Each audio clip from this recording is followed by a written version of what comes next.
In the cold mathematics of interstellar war, the siege is the ultimate move. You don't need to fire a single shot if you can just cut off the enemy's throat. For the Xel'Nath hegemony, the blockade of the planet Golgotha was supposed to be a textbook victory. The Xel'Nath were a species of extreme biological refinement. Their metabolisms were like Formula One engines, high performance, but requiring hyperpure, synthetic liquid nutrients. They didn't eat in the traditional sense, they fueled. When the Xel'Nath fleet parked itself in Golgotha's orbit, they cut off every supply line to the human colonial garrison below. They knew the planet was a biological wasteland. Every plant on Golgotha was laced with high concentrations of cyanide equivalents.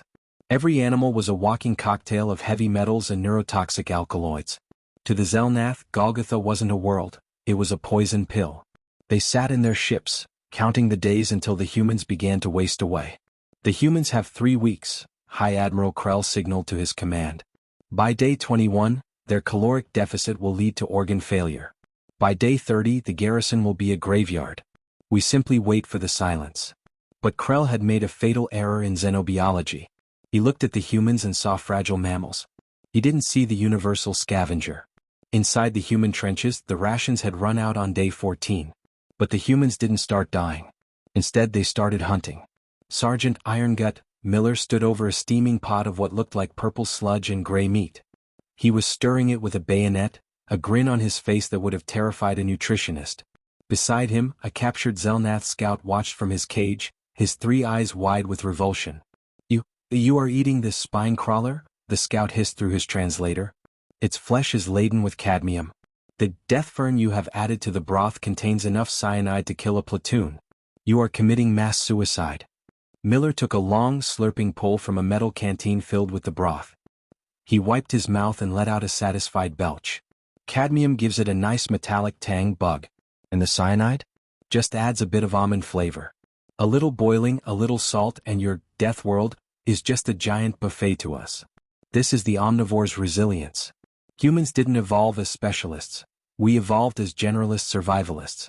Our ancestors survived ice ages and droughts by eating anything that didn't kill us instantly. We possess a liver that is a masterpiece of chemical warfare, capable of dismantling toxins that would liquefy an alien's nervous system.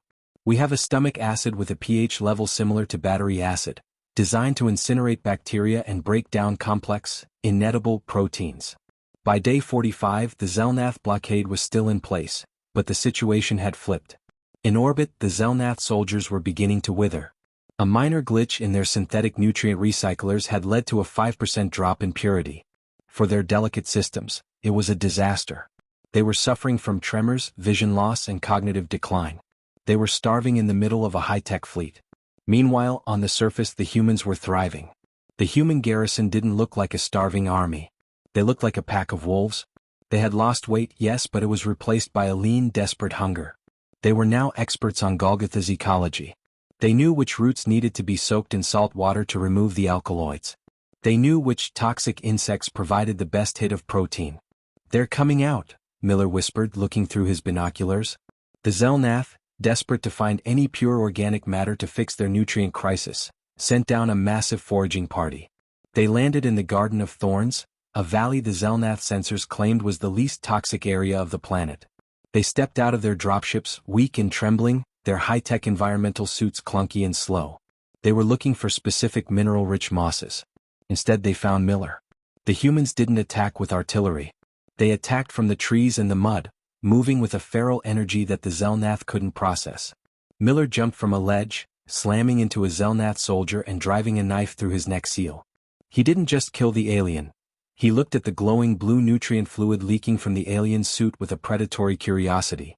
"Tastes like lime Gatorade," Miller muttered before turning his attention back to the fight. It wasn't a battle, it was a harvest. The humans, fueled by the poisonous calories of Golgotha, moved like lightning. They were aggressive, loud, and terrifyingly energetic. The Xel'Nath, weakened by their pure starvation, couldn't even raise their rifles in time. High Admiral Krell watched the massacre from his flagship. "Oh. My sensors show they have been eating nothing but toxic biomass for a month. They should be heaps of necrotic flesh. Why are they getting stronger?" The answer came in a broadcast from Sergeant Miller himself, sent directly to the Xel'Nath command frequency. He was sitting on the hood of a captured Zelnath rover, chewing on a piece of what looked like a charred leathery wing.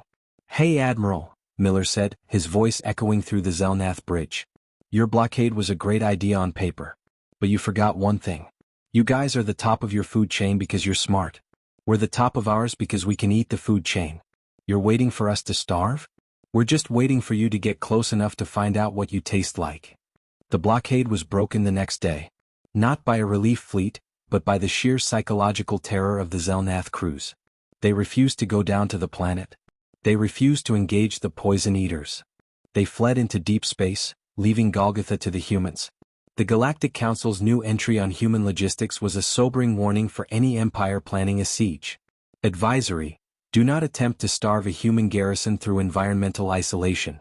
Humans possess a non-specific digestive capability that allows them to extract nutrients from biological matter that is lethal to 99% of known life.